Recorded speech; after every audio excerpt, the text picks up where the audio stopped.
Hola, aquí estamos un día más en el podcast de Piel a Cabeza con un tema un poco diferente a lo que estáis habituados, porque va a ser un tema un poco más transversal, menos médico, ¿no? Que es, vamos a hablar de cómo simplificar nuestras vidas. Perfecto, de hecho nos viene bien salir ya un poquito de la evidencia científica, de tanto paper, de tanta sí. Ciencia, y un tema un poquito más de conversación, ¿verdad? Hoy como una conversación de hermanas, aquí en el sofá, además, relajadas. Y la hemos tenido muchas veces esta conversación ya, o sea que nos viene bien. Y lo único es que a mí este tema me apasiona, y me apasiona tanto que me va a costar mucho ser minimalista en este podcast, en este episodio. Pero si hablamos de simplificar tu vida, incluye el simplificar los podcasts. Vamos a ver si somos capaces de hacer un podcast minimalista hoy. No pongamos muchas expectativas. Vale, perfecto.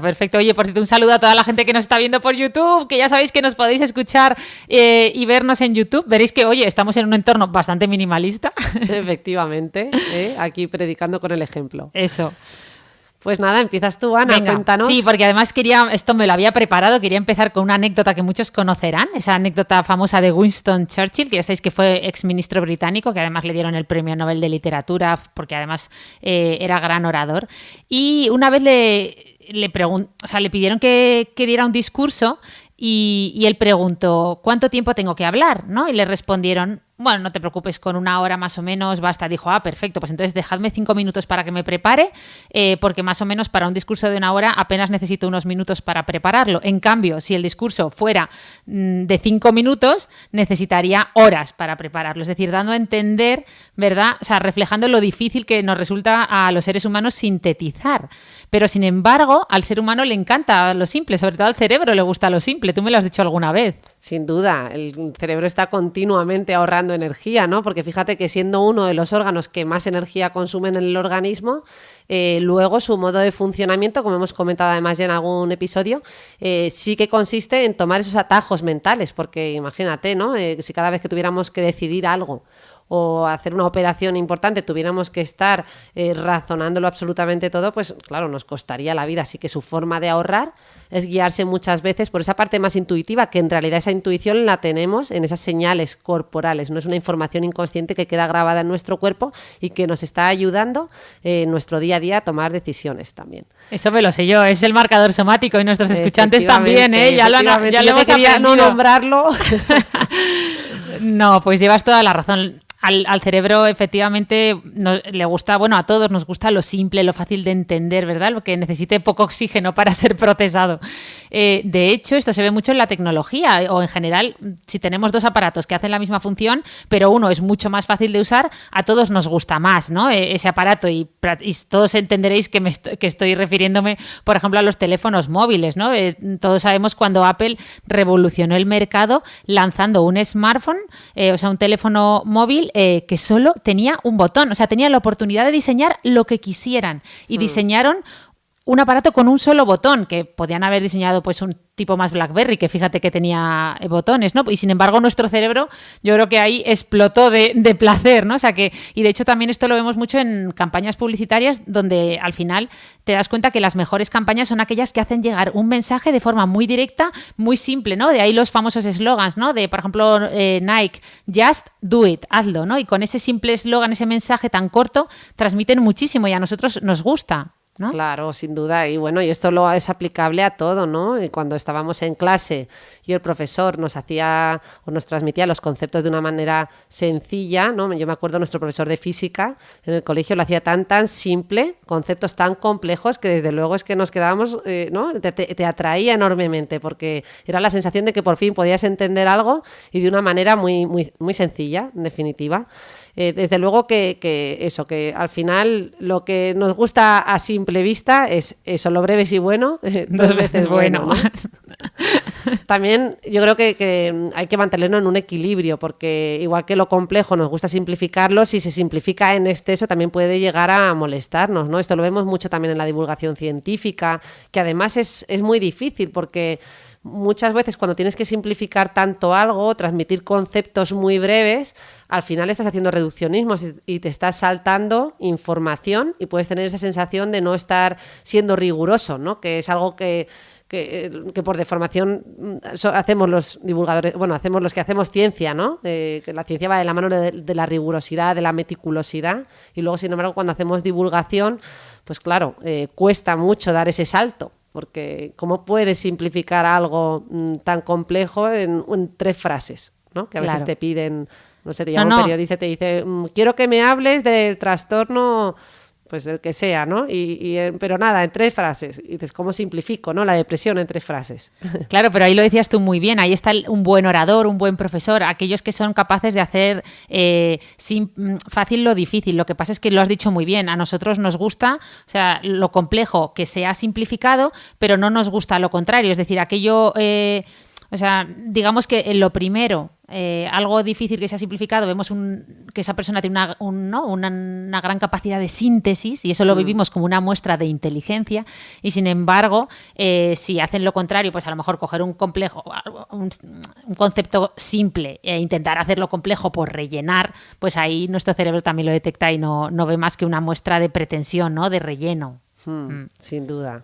Pero bueno, más allá de esto, ha quedado claro que a nuestro cerebro le gusta simplificar, ¿no? Tiene atajos, lo has explicado muy bien, y sin embargo es paradójico lo mucho que nos complicamos la vida, a veces hasta límites insospechados, es decir, nos llenamos de cosas materiales, emocionales, digitales, que además nos generan un montón de ruido mental, estrés y no nos permiten muchas veces pensar con claridad. Eso sin tener en cuenta todo el tiempo que gastamos y que invertimos para mantener todas estas cosas en las que nos metemos, ¿no? De hecho, hay un dicho que a mí me encanta que dice: gastamos dinero que no tenemos en cosas que no necesitamos para impresionar a gente a la que no le importamos. Es un poco duro, pero es cierto que, bueno, últimamente nuestra sociedad, ¿verdad?, se ha puesto esto del sueño americano, que lo hemos adoptado globalmente casi, o el Keeping Up with the Joneses, ¿no? Que, por cierto, hay una película que habla de ese aspecto, ¿no? De intentar muchas veces tener para un poco mostrar al exterior, ¿no? ¿Y por qué se llama así? La traducción del Keeping Up with the Joneses. Pues, o sea, los Joneses, ¿tú has visto la película? Son como, los Joneses son como un ejemplo de familia americana típica que, pues, de clase media alta, que tienen un poco todo lo que necesitan. Entonces, pues eso, es como intentar estar al día en esos vecindarios americanos, ¿no? Vale. O sea, intentar tener para estar, pues oye, si se han comprado el último coche o la última televisión, pues vamos a intentar keeping up con eso, ¿no? O sea, voy a intentar yo también tener lo mismo. O sea, de hecho, bueno, la película ya es súper interesante porque, de hecho, esta familia ya estaba patrocinada. Era una familia falsa a la que las marcas, imagínate como una familia de influencers viviendo en un barrio americano, entonces eran tan guays, todo el mundo quería ser como ellos, sin redes sociales, directamente in situ, ¿no? Y entonces de ahí supongo que viene el dicho. Si no lo he explicado bien, porque son las conclusiones que he ido yo sacando, pues nos lo decís. Pero bueno, al final, a donde yo quería llegar es que es como una sociedad que muchas veces parece que amamos a las cosas y usamos a las personas, cuando deberíamos usar las cosas y amar a las personas, ¿verdad? Totalmente, totalmente, ¿no? Como llegamos a la cosificación, al final nos confundimos, ¿no? Y esta sociedad promueve mucho la cosificación, me refiero a tratar a las personas como objetos, y esto se fomenta y viene facilitado también por el ritmo de vida que llevamos, por todo esto que ha facilitado las redes sociales, que al final son contactos infinitos con muchísima gente, y bueno, esta tendencia un poquito a utilizar al otro sin querer, a veces inconscientemente, pues estamos cosificándolo, ¿no? Claro. Estamos como utilizando como un medio. Si me aporta algo, bien, pero si ya no me aporta, ya de repente, pues bueno, pues a lo mejor ya no es mi amigo, ¿no? Esto empezamos a verlo. Empezamos a verlo en la sociedad actual. Sí, no, totalmente. Pero bueno, como no queremos ser pesimistas, sino todo lo contrario. Queremos hablar de todos estos movimientos que están surgiendo, ¿verdad?, en nuestra sociedad, que son, bueno, grupos de personas que practican algo, pues, como parecido al ascetismo, ¿no? O sea, al final intentan reducir sus pertenencias físicas al mínimo, bueno, muy en sintonía con los filósofos estoicos, por ejemplo, ¿no?, en cierto modo. Y estas corrientes se han denominado minimalismo, un poco haciendo analogía con el arte, ¿no?, y la arquitectura, que ya sabéis que el minimalismo es una tendencia del arte en el que se tiende a despojar de elementos sobrantes, ¿no? Un poco el menos es más, ¿no?, que según pues bueno, tiene el arquitecto Mies van der Rohe fue uno de los grandes exponentes, ¿no?, de esta tendencia. Pero al final, ¿no? Yo creo que, según tengo entendido, además hay como dos corrientes dentro del mundo del arte y del diseño, ¿no? De minimalistas versus maximalistas. Bueno, yo no me lo sé muy bien, cuéntanoslo tú. Bueno, eso, justo, ya sabéis que está el minimalismo, pero también está el maximalismo, ¿no? Que es lo contrario, nunca es demasiado, exceso, exageración, abundancia de elementos, ¿no? Todo muy recargado, que sería un poco el exponente, sería el barroco, ¿no? En el arte. Pero todo esto hay mucha gente que dice que este modelo binario del arte y la arquitectura se podría trasladar a las personalidades, lo cual yo ahí ya tengo más dudas. Pero bueno, estuve viendo un documental sobre esto y estuve leyendo sobre el tema, y lo que dicen es que habría dos tipos de personalidad en la sociedad actual. Aquellas personas que tienden más a un estilo de vida minimalista, que por cierto al parecer está en auge y va creciendo, un poco intentando alejarse de ese consumo, ¿no?, ostentoso, lujoso, e intentar pues adquirir menos cantidad de cosas materiales, pero bueno, no es solo lo material, en todos los ámbitos, versus los maximalistas, que serían lo contrario, ¿no? O sea, sería como, oye, la vida es corta, hay que aprovechar lo máximo posible, todo lo que me guste lo voy a tener, voy a conquistar, porque ya no es solo, muchas veces pensamos en minimalismo y maximalismo y vamos a lo material, pero no, por ejemplo, las experiencias, voy a consumir experiencias o voy a consumir relaciones sociales, ¿no? Un poco a maximizar todo. Pues sí, como esto lo escuché yo el otro día, pero ya no sé si lo escuché en un podcast o dónde, pero justo contaban un ejemplo similar de cómo al final, incluso en las propias experiencias, como ir a comer a un restaurante, ya la gente no quería repetir el mismo restaurante aunque le hubiese gustado mucho, porque perdías la oportunidad de tener una experiencia nueva, ¿no? Eso, yo se lo escuché a Carl Honoré en una entrevista, a lo mejor es la misma que tú. Pues ya no lo sé, ya uno va escuchando cosas y no sabe, pero bueno, venía a destacar esto, ¿no?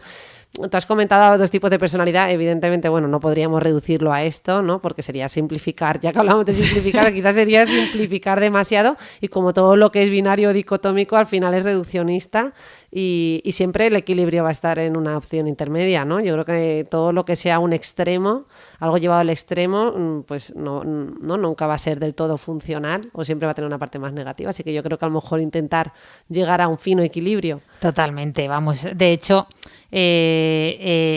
sea, al final yo creo que se puede ser minimalista en ámbitos de tu vida y en otros ser un poco maximalista. Por ejemplo, eres fotógrafo, pues obviamente pues a lo mejor eres un fotógrafo minimalista que te encanta tener, pues adoptas esa filosofía, ¿no?, más del ascetismo en muchos aspectos de tu vida, pero hombre, si te dedicas a la fotografía, pues a lo mejor es que tienes que tener varios objetivos, varias cámaras de fotos, claro. Es decir, que ahí tienes que ser maximalista, o eres un lector empedernido y te gusta tener los libros en físico, pues a lo mejor tienes muchos libros. Se trata de un poco lo que tú dices, un equilibrio de en qué áreas puedo ser, bueno, puedo o quiero, ¿no? Claro, y también, ¿no? y también la parte, contar con la parte más social y global, es decir, ser minimalistas en todo aquello que además beneficia a la sociedad, ¿no? Pues si podemos consumir menos en beneficio de un planeta más saludable, pues evidentemente, ¿no? Yo creo que siempre hay que poner en consideración estos aspectos que no solo se centran en nosotros, sino en el otro y en nuestro planeta, en definitiva.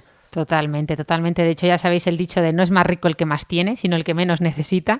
Y lo cierto es que, bueno, al final en este podcast queríamos hablar un poco también de los beneficios que puede tener para nuestra salud quitar tanto peso de la mochila, porque a veces llevamos una mochila, pues efectivamente muy cargada, ¿no? Ya no solo de deseos propios, sino como hablábamos con el ejemplo del sueño americano o el Keeping Up with the Joneses, como decíamos, pues muchas veces la tenemos también cargada de deseos ajenos, de expectativas ajenas, que muchas veces no sabemos ni cómo hemos llegado a llenarla de todas esas cosas, ¿no? Entonces, bueno, al final, con esto de simplificar, a mí, sinceramente, lo primero que me viene a la mente en cuanto a beneficios para la salud son reducción del estrés, ¿no? O sea, cómo impacta todo este exceso de ruido, pues eso, material, visual, emocional, social, digital en nuestro cerebro. En el momento que lo disminuyes, tiene que mejorar el estrés, ¿no?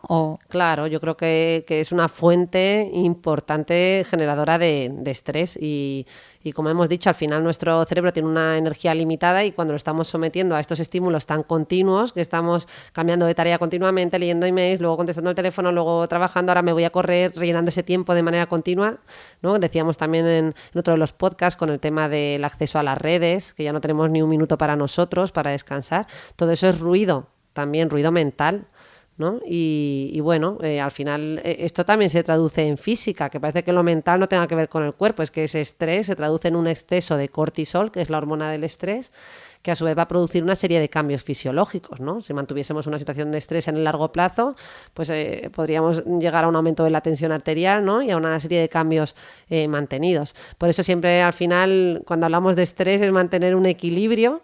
Quizás esto ya más referido al clásico ejemplo de una situación de estrés más, vamos a poner, más aguda, ¿no? Como pueda ser la realización de un examen en el día de mañana, pues claro, el estrés es bueno porque nos ayuda a mantener el nivel y el ritmo para prepararnos, pero si ese estrés nos desbordara, ¿no? Ahí colapsaríamos y nos bloquearíamos, no podríamos rendir adecuadamente en ese examen. Pues estos ejemplos que hemos puesto, todos esos ejemplos de ruidos visuales, auditivos, esos estímulos continuos nos llevarían también al bloqueo, en definitiva, ¿no? Lo que pasa es que a lo mejor es un bloqueo un poquito más imperceptible, porque es como más lento y quizás más acumulativo.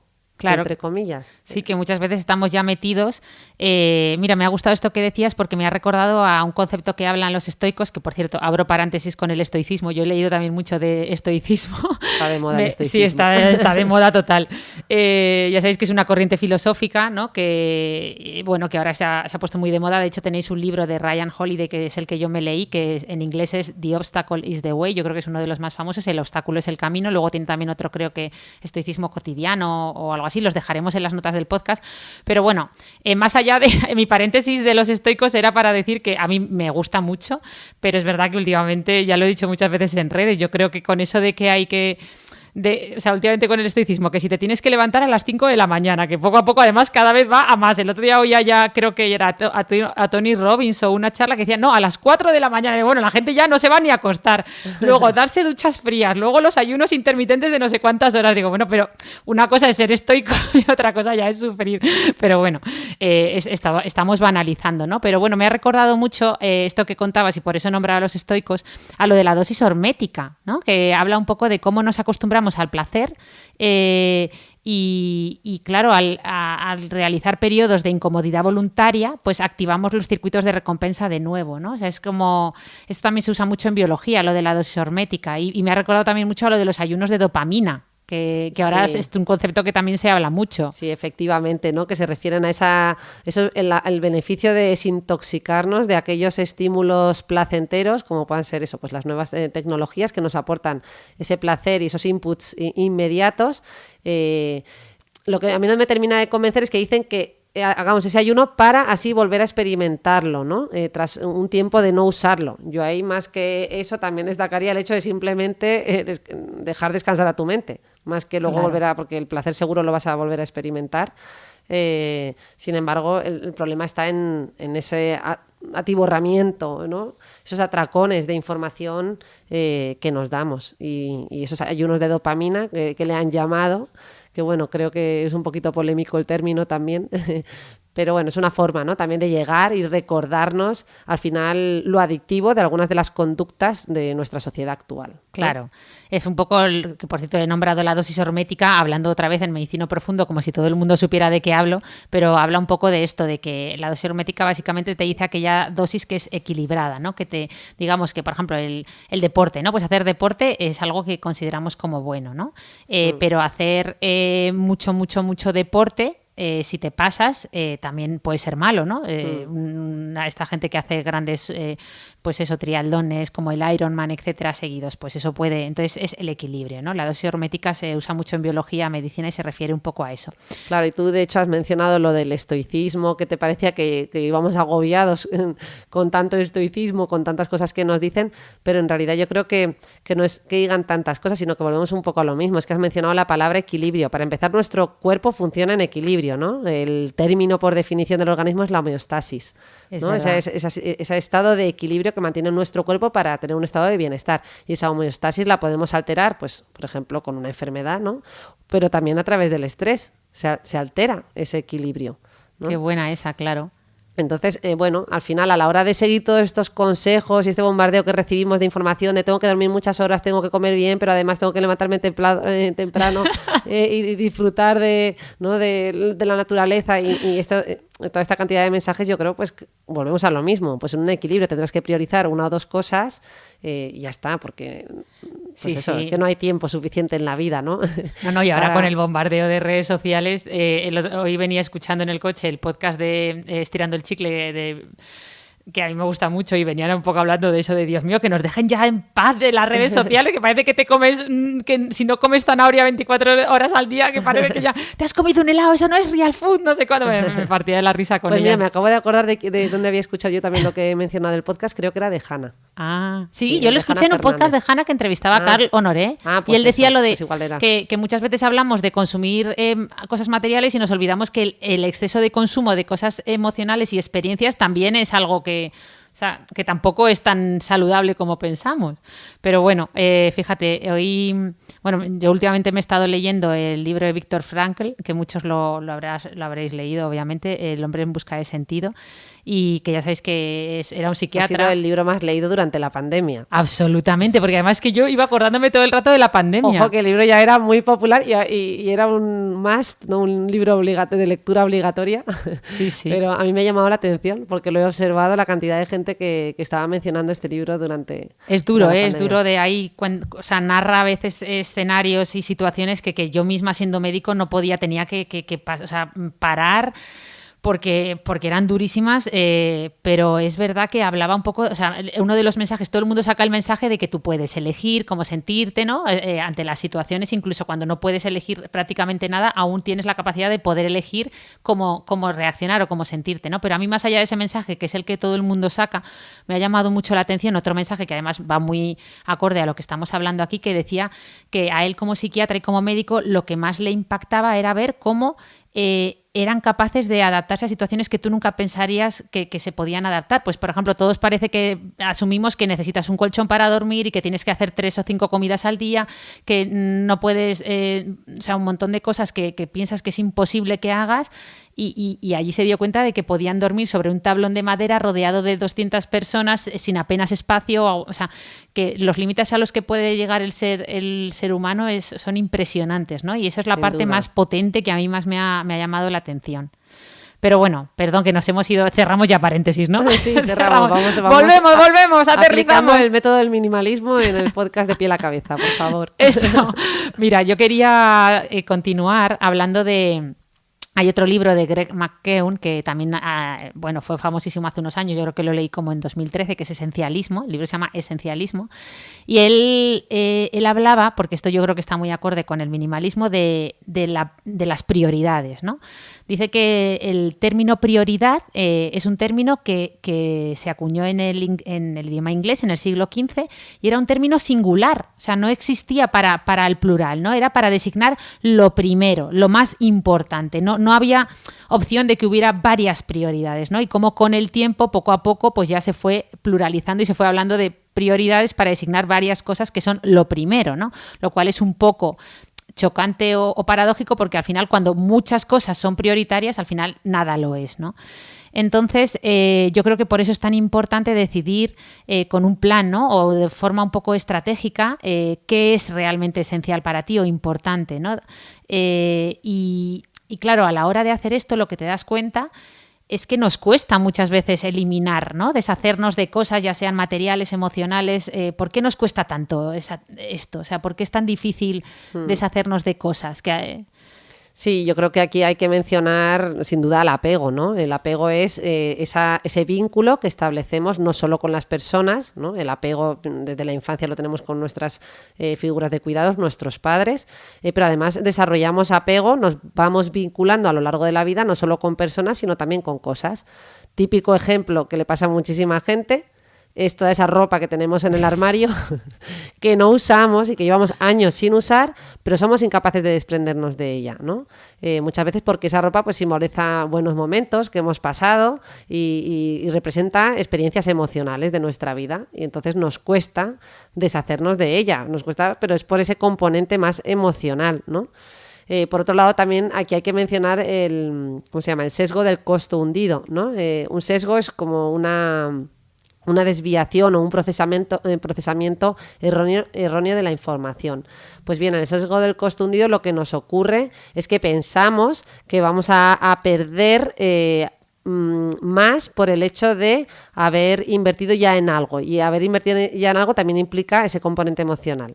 Lo explico mejor. Mira, imagínate que te has implicado en un proyecto, llevas un año invirtiendo esfuerzo y tiempo en ello y de momento pues no ha ido bien.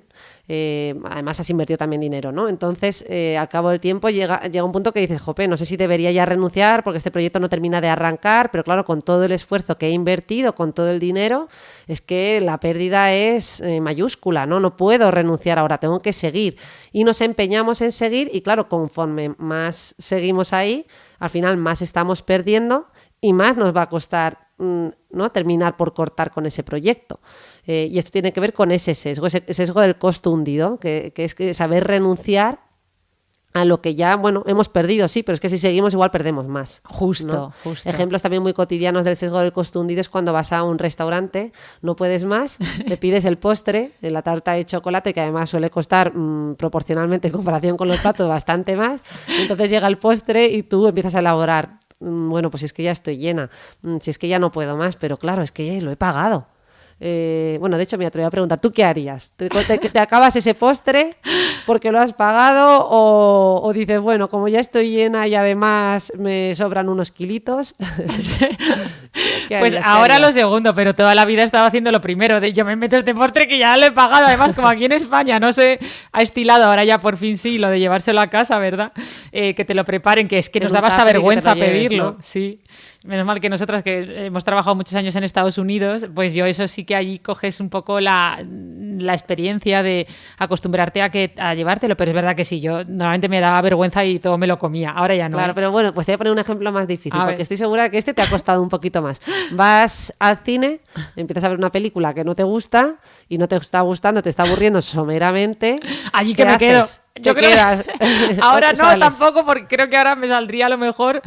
Pero pues es verdad, ya lo juega un factor importante, a lo mejor el componente vergüenza, ¿no? También depende de dónde estés situado en el cine, si tienes que levantar a toda la fila. Sí, no, es verdad. Y con los libros pasa con mucho. Los libros. Ya que lo he empezado, lo acabo, ¿no? Y no, a lo mejor estás leyendo y no te estás enterando ni de lo que estás leyendo, porque yo a veces me pasa que leo en automático, digo, uy, si llevo 4 páginas que no sé ni lo que he leído. Yo que soy una lectora empedernida, y es verdad que, fíjate, esto debe ser también un afán de perfeccionismo o ser un poco maniática o lo que sea, pero es verdad que yo hay veces que he cogido libros que me los he terminado a lo mejor en media hora, pero leyendo, tú sabes, en diagonal, de leer 3 páginas, o sea, 3 palabras de cada página para un poco enterar, pero para sentir que lo has leído, que has terminado hasta la última. ¡Qué tontería! Pues si no te gusta, lo dejas y ya está.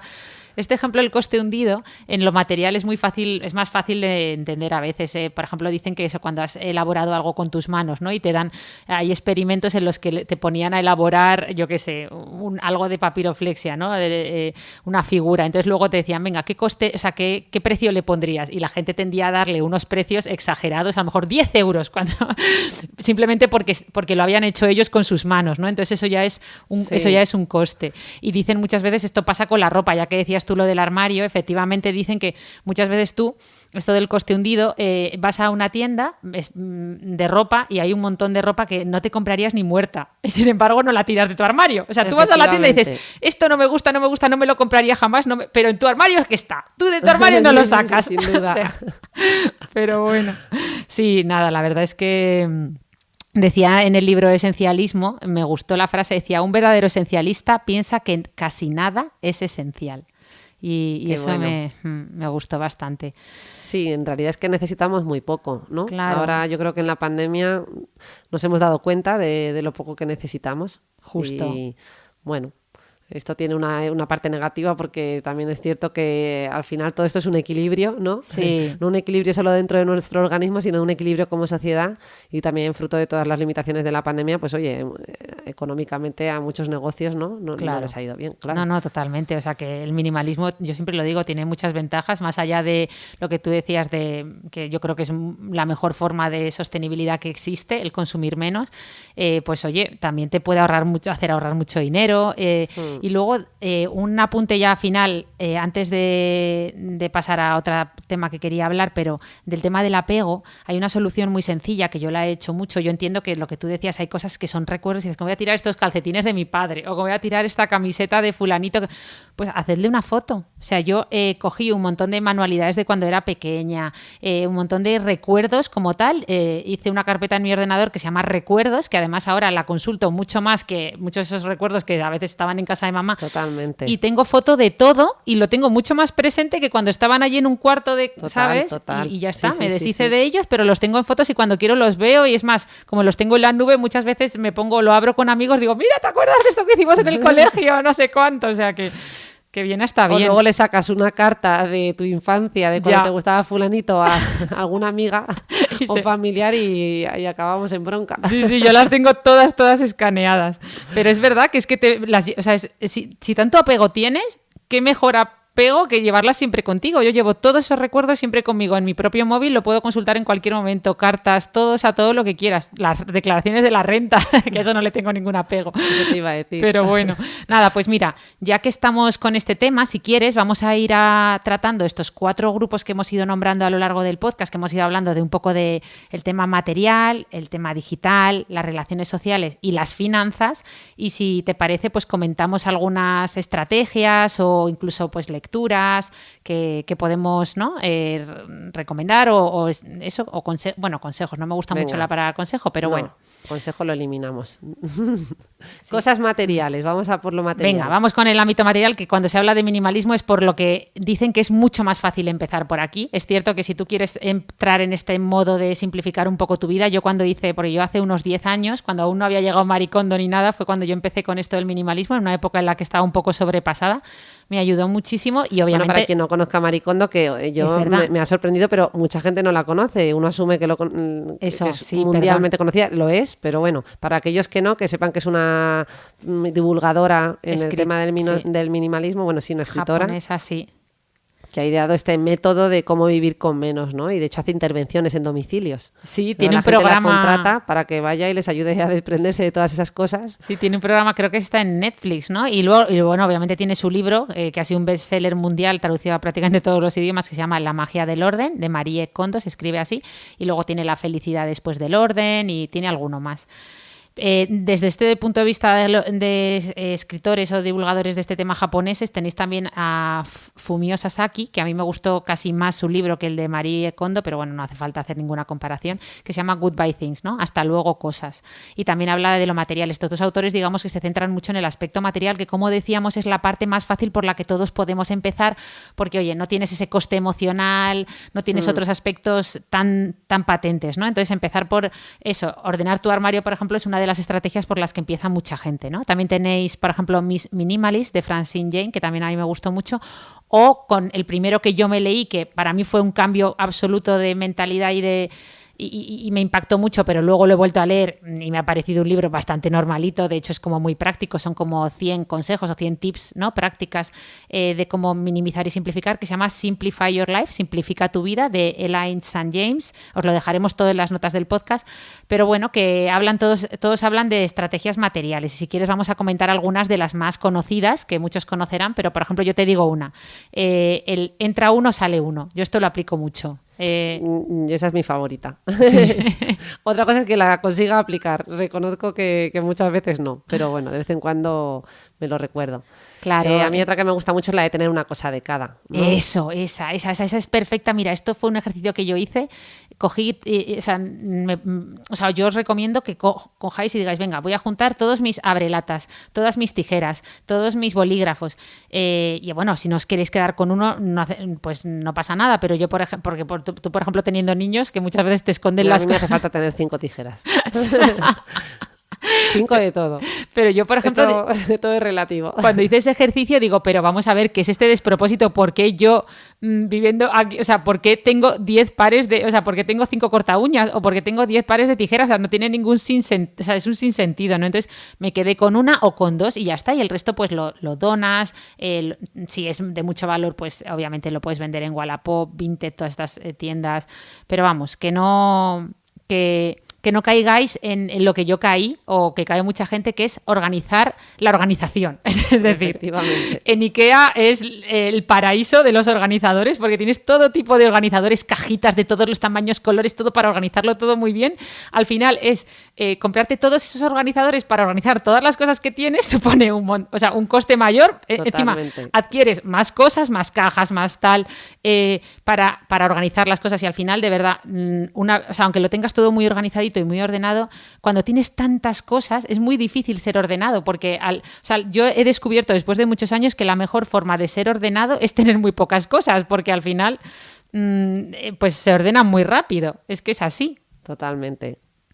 ¿Qué más estrategias? Mira, hay una pareja que los conoceréis que se llaman The Minimalists, en inglés, los minimalistas, que son una pareja de chicos americanos que la verdad es que hablan muy bien. Tenéis un par de charlas TED espectaculares suyas y tienen varios libros. De hecho, son los coautores del documental Minimalismo, que lo tenéis en Netflix, que fue también un éxito.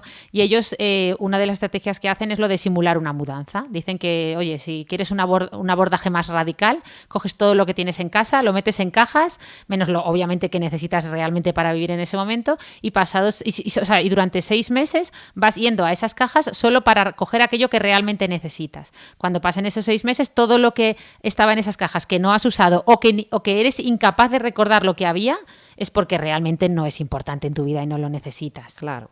Yo creo que también hay que tener en cuenta que, bueno, vivimos en tiempos muy distintos a los que les tocó vivir a otras generaciones y efectivamente, o sea, es que realmente podemos prescindir de muchas cosas, incluso, bueno, pues con estos ejemplos que tú has comentado, ¿no? A nivel emocional, de guardar fotografías de las cosas. Primero porque además nos movemos mucho más que antes. ¿Cuántas veces has cambiado tú de piso o he cambiado yo? ¿Y cuántas veces cambiaron de piso nuestros padres, no? O sea, todo esto de las mudanzas que cuando lo has mencionado digo, jope, es que a lo mejor nuestros padres o nuestros abuelos vivieron toda la vida en una casa y ya está. Y efectivamente tenían su trastero y lo tenían ahí por si acaso y a lo mejor tenía mucho más sentido antes.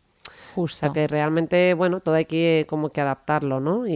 Sí, de hecho a mí hay 2 ámbitos en los que me encanta simplificar. Uno es el tema del papel, que yo creo que esto sí que es algo que todos nos tenemos que poner las pilas con este aspecto. O sea, yo sí que a mí me ayudó mucho invertir. Es verdad que me costó, o sea, tuve que invertir un tiempo, que supongo que se puede delegar, pero yo sí que me compré, ahora ya no hace ni falta, pero yo me compré un escáner de estos rápidos muy pequeñito y empecé a escanear todos los documentos, declaraciones de la renta, bueno, escrito, o sea, todo para subirlo a la nube, que por cierto me ha dado la vida porque lo tengo siempre conmigo, lo que hablábamos, y eso es muy práctico. Ahora ya se puede hacer con el móvil.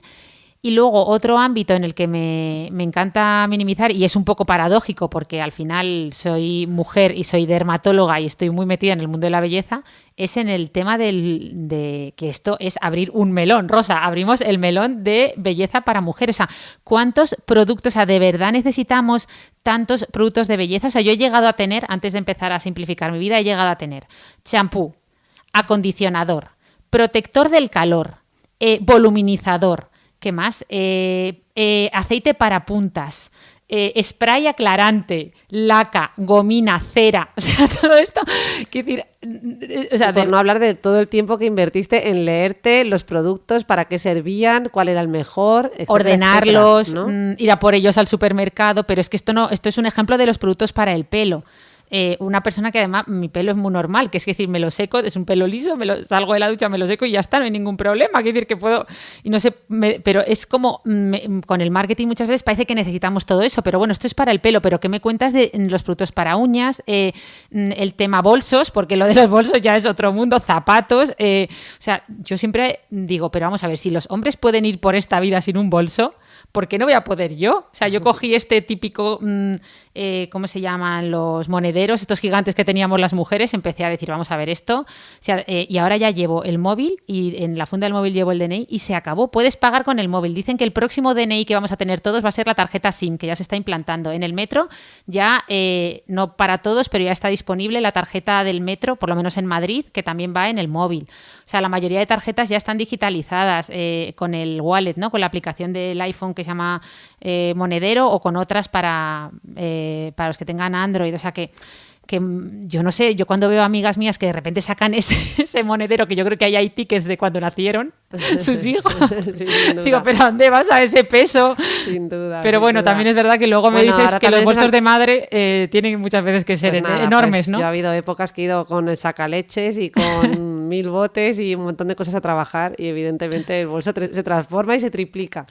Pero bueno, y también están saliendo bolsos, ¿no? Se está poniendo de moda lo de llevar bolso entre los hombres. O sea que, ojo, ya, sí, que en vez de ir hacia que las mujeres nos quitemos el bolso, estamos yendo hacia que los hombres lleven bolso. O riñoneras. También es verdad que luego está el mundo microbiota, que le llamo yo, es decir, el mundo maquillaje. La gente, así como en los cosméticos parece que los renuevan un poco más, el mundo maquillaje, hay gente que tiene maquillaje, va acumulando maquillaje abierto desde el año catapum, y luego hablas con expertos, con oftalmólogos, y te dicen que, por ejemplo, las máscaras de pestañas, lo que conocemos como Rimmel, aunque Rimmel es una marca, hay que tirarlo más o menos a los 3 meses abierto. O sea, el PAO, es decir, el Period After Opening, que no es lo mismo que la fecha de caducidad original, es de 3 meses. Dime tú quién tira un Rimmel a los 3 meses. Si hay gente que tiene Rimmel, o sea, eso es un atentado para tus ojos. O sea, que no consumáis. O sea, yo ahora ya tengo un Rimmel, me dura pues entre 3 y 6 meses, una máscara de pestañas, perdón, y cuando se acaba uno ya compro otro. Pero es que antes tenía... es innecesario. Mira, de hecho hay una no sé, creo que es dermatólogo, la hablábamos el otro día en un podcast que grabé con las compañeras de Dermotec, que ya sabéis que son un grupo de dermatólogas que también tienen un podcast muy interesante, y hablábamos en su podcast era un podcast sobre sostenibilidad, ¿no? Y hablaban de que la mejor forma de ser sostenibles realmente es usar, comprar y consumir menos, ¿vale? De hecho, yo últimamente estoy intentando no invertir más de 10 minutos diarios en lo que es mi belleza. Ya sé que suena un poco, dirás, anda, Ana, no digas tonterías, pero bueno, que de esto ya habrá que hablar en otro podcast de belleza, sobre además la tiranía de la belleza y muchos otros conceptos, ¿no? De Naomi Wolf, por ejemplo, tenéis un libro que habrá que hablar de todo esto, pero bueno. Nada, sí, yo totalmente de acuerdo. La verdad es que en ese sentido... pues has dicho lo de los 10 minutos de belleza y yo no le dedico ni 3, o sea que vamos. O sea pero que porque tú eres madre. Uno va cambiando las prioridades, ¿no? La verdad es que nunca le dediqué mucho a lo del maquillaje. A lo mejor he rebajado de 7 minutos a 3, o de 5 a 3, pero he rebajado. Sí, venga, si quieres que llevamos ya 40 minutejos, vamos a pasar al ámbito digital, si quieres. Aquí hay un libro que a mí me gusta mucho, que se llama Minimalismo Digital, de Cal Newport, creo que lo hemos nombrado alguna vez, y también una frase de Seth Godin que dice... you are not the user, you are the product, ¿no? O sea, que dicen que cuando utilizamos todas estas aplicaciones gratuitas, muchas veces el producto... Yo creo que eso además lo comentamos en el podcast de lo de las redes sociales, ¿no? Que no eres lo que quería decir con la frase es no para... Sí. O sea, no eres el usuario, sino que eres el producto. Justo. De hecho, hacía una analogía en el libro que me gustó, que decía Philip Morris quería tus pulmones y Apple o otras empresas tecnológicas quieren tu alma, ¿no? They want your soul, decía. Y bueno, es verdad que aquí yo creo que lo hablamos también en el podcast, que lo tenéis todos, es el episodio 1, de hecho, fue nuestro estreno. Ahí hablamos del famoso FOMO, el Fear of Missing Out, que yo en español lo traduzco como MAPA, miedo a perderse algo, y hablábamos de cómo es mejor cambiar ese FOMO, o sea, no hay que tener miedo a perderse nada y cambiarlo por el HOMO, el Joy of Missing Out, en inglés, ¿no? La alegría de perderse cosas, y es que debería ser una alegría perderte cosas digitales y total, al final... hay demasiadas, ¿no? O sea que... Bueno, este podcast no os lo perdáis. Efectivamente. Pero bueno, aquí hay estrategias que están muy bien, como el famoso batching, que se ha puesto de moda, ¿verdad? No solo para cocinar. Hacer, ¿no? Eso también lo hemos comentado. Pues eso, trabajar como pues por grupos de tareas, como lo de hacer todas las llamadas a la vez o contestar a todos los emails a la vez. De hecho, ahora con los AirPods y todos estos, ¿cómo se llaman? Los auriculares inalámbricos, pues oye, mucha gente ya sabe que las llamadas las hace cuando sale a dar un paseo. Quitar todas las notificaciones del móvil. En esto del batching hubo una historia que me gustaba, que no sé si la contaban en este libro o en otro, porque he leído muchísimo sobre minimalismo digital, que hablaba de, por ejemplo, muchas veces hay gente que no sabe desconectar en vacaciones, ¿no? Y decía, yo soy autónomo, entonces no podía desconectar mucho, estaba estaba siempre, hasta que un día toqué fondo y dije, pues voy a poner un mensaje diciendo, oye, estoy de vacaciones, si es algo realmente urgente, me puedes contactar en esta otra cuenta de email y te responderé 100%. Y la otra cuenta de email se llamaba ruinmyholidays@gmail.com. Arruina mis vacaciones @gmail.com. Me gustó esa anécdota. Pero bueno, ir vaciando las fotos del móvil, ¿no? No hace falta. El otro día me enseñaba una amiga que dice, Ana, mira, 36.500 fotos llevo en el móvil. Dice, cada vez que quiero mandar una por WhatsApp tardan un montón en cargarse, porque claro, te tienen que cargar 36.500 fotos. O sea, o cuando alguien te intenta enseñar, espera, que te voy a enseñar una foto y empiezan a echar para atrás en el móvil y dices, Dios mío. O sea, yo, por ejemplo, lo escaneo, o sea, las voy vaciando el carrete del móvil, porque además así si lo pierdes, pues no, y lo voy subiendo a la nube ordenado, ¿no? Lo que se llama un digital declutter, que le llaman los americanos. Pero bueno, revisar nuestras suscripciones, ¿no? Que hay gente que está suscrito a Spotify, 40.000 cosas que bueno, Spotify que dar eso, hacer limpieza digital, que es que parece que no ocupa lugar, pero sí que ocupa lugar en tu mente y muchas veces en tu bolsillo. De hecho, hay una cosa muy graciosa que me gustó mucho, los parkings de móviles. No sé si lo has visto. Los están instalando en algunos edificios en Europa. Llegas a tu bloque, a tu portal, y tienes un parking para móviles, como si fueran buzones. En vez de buzones, metes ahí el móvil bajo llave, no puede entrar a casa, de forma que te aseguras que cuando llegas a casa el tiempo lo dedicas a la familia o a hacer otras cosas que no sea mirar el móvil. Totalmente. Bueno, y luego empezar por hacer, porque claro, yo creo que esto, como nos ha tocado vivirlo de lleno, pues es que todavía no había esta culturilla, pero como enseñarle también a nuestros hijos y a las nuevas generaciones y a nosotros mismos, ponerlos en práctica y dar ejemplo, no usar el móvil, ¿no? Cuando estemos con gente. O sea, procurar tenerlo, bueno, a veces lo tienes que tener a la vista. La verdad que yo lo digo y la verdad es que procuro no usarlo, pero a lo mejor sí tenerlo, pues por si me llaman, ¿no? Porque es cierto que con los hijos al final uno, pues sí que hay que tenerlo a mano, por si hay alguna llamada urgente, pero bueno, no usarlo, porque al final es una señal también de educación. O sea, igual que antes nos enseñaban a que no se comía con la boca abierta, no se usa el móvil si estás con gente, es que es una falta de educación, ¿no? Pues este tipo de cosas ir integrándolas para que no tengamos que usar ese parking de móvil, que está bien, pero que volvemos a lo mismo, es como los archivadores y clasificadores de IKEA, que es que queremos ordenarlo de ordenar y al final no estamos, ¿no? Sí, pero bueno, este parking de móvil a mí me recordó cuando lo leía lo que tú contaste del experimento de los marshmallows, de los niños, o sea, como dejo el móvil a la entrada de casa y a lo mejor por el simple hecho de no bajar hasta el buzón a cogerlo, pues ya no lo uso, o sea, no lo tengo cerca, pues tengo menos tentación de usarlo. Claro, no, o sea, me gustó por eso. Sí, está muy bien quitárselo de la vista. Sí, vale, pues vamos con otro melón, que además relaciones sociales nos toca, ¿no? Este es un poco más polémico, porque mira, en varios de estos libros, no sé si era en uno que se llama La tiranía de lo urgente, que es de Charles Hume, o en otro, ahora sí que no lo recuerdo, pero sí que hablaban de varios conceptos para hacer un poco de minimalismo social, y hablaban de que, oye, que a veces hay que romper con amigos. Dices que parece que el concepto de romper una relación lo tenemos muy claro, de rompo con esta persona, pero a veces también hay que romper con amigos que en ese momento pues no te aportan o no.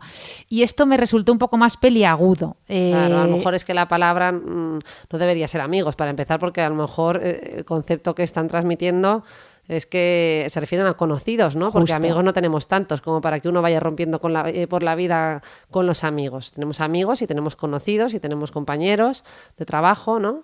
Yo creo que hay que distinguir, y a lo mejor ahí sí el planteamiento yo creo que depende de a qué se refieran con amigos, porque está claro que ahora, igual que tenemos un exceso de información, tenemos un exceso de contactos a lo mejor a través de las redes sociales, ¿no? Claro. Pues, bueno, pues tendrás que optimizar ese tiempo que dedicas pues yo creo que otros, yo creo que lo has dicho, que o sea, esa es la clave. Yo lo leía y es verdad que a veces lo de a ver cuándo tomamos un café, cuando no quieres tomar un café con esa persona, y es verdad que muchas veces pues se habla mucho del entorno trampolín, se habla mucho por ahí, dicen que eres la media de las 5 personas con las que más tiempo pasas, frases de estas que se han puesto muy de moda, rompe con toda esa gente que no te aporte, con esos amigos, y yo creo que más que amigos es verdad, tú lo has dicho, es con esos conocidos, es decir, está bien rodearte de gente que de no quedes con esa gente que no te aporte, bueno, es que en la vida pues quiero decir que no solo te vas a quedar con gente que te aporte, porque no todo el mundo va a estar continuamente aportándote, sino nos está llevando eso hacia esa cosificación de la que hablábamos y que hemos criticado, ¿no? O sea, solo te vas a rodear de gente que te aporte al 100%. Es que todos los amigos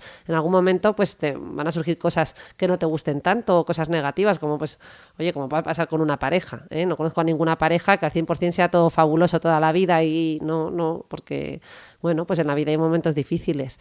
Pues con los amigos pasa lo mismo. Los que son amigos de verdad, es que volvemos a lo mismo. ¿no? Claro, o sea, justo, o sea, es que no lo has podido decir mejor. Nada, en esta quizá aquí también hablar un poco del no, empezar a decir no, siempre dicen que cuando dices que no a los demás es para decirte que sí a ti mismo. Poner límites, no pasa nada por poner límites, obviamente pues eso con asertividad y de forma educada. Y bueno, si no sabes decir que no, pues tener un listadito, que así empecé yo, porque yo era... Y perdona, y poner límites, que lo has mencionado, poner límites a tiempo, ¿no? Porque si los ponemos demasiado pronto, a lo mejor nos puede... Bueno, pues a lo mejor estamos cortando oportunidades para todos, y si los ponemos demasiado tarde, pues mal también, ¿no? Porque el malestar está sembrado. Jo, qué bien, efectivamente. Sí, pero eso, y también muchas veces hay mucha gente que le resulta muy violento el no, lo entiendo, pues tener un listado de excusas. El otro día leía, creo que fue en este libro que me hizo mucha gracia, decía, no, pues tengo un listado que me lo sé de memoria y yo ya voy, y sé perfectamente, pues no, es que, y lo llevo pensado de antemano, pues si me proponen hacer algo el fin de semana, digo, ya sé lo que voy a decir, es que perdonadme, pero tengo un evento de no sé qué, o sea... Bueno, te has dado cuenta que esto habla indirectamente del ritmo de vida que llevamos tú y yo, ¿no, Ana? Porque imagino que a lo mejor no todo el mundo... ya, a lo mejor dices, yo estoy deseando hacer planes sociales y yo estoy deseando que me propongan cosas. Claro, mira, una de las ideas que decían también era incluir a tu familia y amigos en tu trabajo. Que esto, bueno, por un lado me gustó porque dije, bueno, mira, pues y directamente lo he hecho. He cogido a mi hermana y he empezado un proyecto con él. Me estás cosificando, me has cogido tú a mí, ¿no? Además, sí. Como si fuera un objeto. Fijaos, atención al detalle. Es verdad, me ha salido solo. No, tú me entiendes, es decir, que estamos haciendo un proyecto, claro, lo que pasa es que también dicen en muchos sitios que a la familia y amigos no los metas en el trabajo, o sea que... Pero como lo nuestro no es trabajo... Efectivamente, no, trabajo desde luego que no, trabajo entendido como remuneración, ya te digo yo que no. Bueno, yo creo que vamos a ir aterrizando, sí, que esto iba de simplificar. Yo creo que acabamos ya con el tema de finanzas, ¿no? Eso, el tema de finanzas, pues estábamos hablando de dinero, de monetizar, pues vamos a hablar de finanzas. Lo primero es decir que, oye, todo esto, yo creo que si empezamos a minimizar, el simple hecho de consumir menos y de tener más tiempo te va a hacer ahorrar. Eso es innato. Yo lo cierto es que empecé a implementar todas estas cosas y el ahorro fue impresionante. De hecho, hay muchos libros que hablan de esto, de la libertad financiera. Hay uno que se llama Ten peor coche que tu vecino, que me lo leí hace poco, de Luis Pita, y hablaba un poco de eso y además lo asociaba al principio de Pareto, que tú me lo dices muchas veces, al 80-20. Decía, si muchas veces, ¿para qué quieres una casa tan grande? Si al final está demostrado que el 80% de tu tiempo lo pasas en el 20% de tu casa, es decir, el dormitorio y el salón. ¿Para qué quieres una casa que tenga 400 estancias? ¿Sabes? Pues todo eso te va aportando lo que se llama libertad financiera, que es se define como todo el tiempo que puedes vivir con lo que tienes ahora mismo en líquido, sin trabajar, ¿no? Y sobre todo da muchísima paz. Vamos como aspirando cada vez a más, ¿no? Nunca nada es suficiente y nos vamos moviendo por eso. Justo. Vale, bueno, pues nada. Perdón. No, que simplemente a lo mejor, antes de cerrar, por si queríamos, quería sobre todo tú que comentar algún documental. Sí, yo decir a la gente que, bueno, si quieren que amplíe, o sea, este tema a mí me apasiona muchísimo y ya os digo que he leído, ¿Nos ha visto... quedado claro? Sí, ha quedado claro, vale, que plasta, cómo me va cortando. Entonces, bueno, recomendaros el documental de minimalismo, que ya sabéis que lo tenéis en Netflix. El director... de ese documental es Matt D'Avella, que es también otro minimalista que además habla mucho de productividad. Lo tenéis en YouTube, tiene un canal de YouTube excelente, yo lo sigo desde hace mucho tiempo y la verdad es que sus vídeos tampoco tienen ningún desperdicio, os va a gustar si os manejáis bien en inglés. Y luego este mismo equipo, es decir, Matt D'Avella con los minimalistas, han sacado un nuevo documental que también está en Netflix que se llama Less is Now, menos es ahora, ¿vale? Y el 26 de marzo se estrenó Nomadland, que no he ido a verla aún, quiero ir a verla y porque llevaba tiempo esperando a que se estrenara porque sé que le han dado varios premios y creo que algo tiene que ver con esto, no tanto el minimalismo sino llevado un poco a la vida nómada que muchas veces se enlaza con el minimalismo, ¿no? O sea pues mira, yo un poco porque esto va de minimalismo, yo creo que lo que deben hacer nuestros oyentes es simplemente que si han escuchado este podcast que es suficiente y que hay que simplificar, olvidaos de todos los libros que ha mencionado mi hermana, todos los reportajes de Netflix, porque es verdad, o sea, Simplificar empieza por ponerlo en práctica desde ya. O sea, ese es el mensaje más importante. No hay que leerse 100 libros, esto es como la autoayuda. Ya te has leído uno, pues ya está, no te leas 100. O sea, ponte a funcionar ya. Pues aquí el mismo mensaje. Me ha gustado. Pues con esto nos despedimos. Hasta el próximo podcast. Hasta el próximo viernes. Por favor, si os ha gustado, compartirlo, que nos hacéis un gran favor y seguir apoyándonos, darnos algún comentario. Que el otro día estuve leyendo los comentarios que nos habían dejado en iVoox y en Apple y de verdad que se me saltaban las lágrimas de la emoción. O sea, que muchas gracias. Un abrazo. Adiós. Adiós.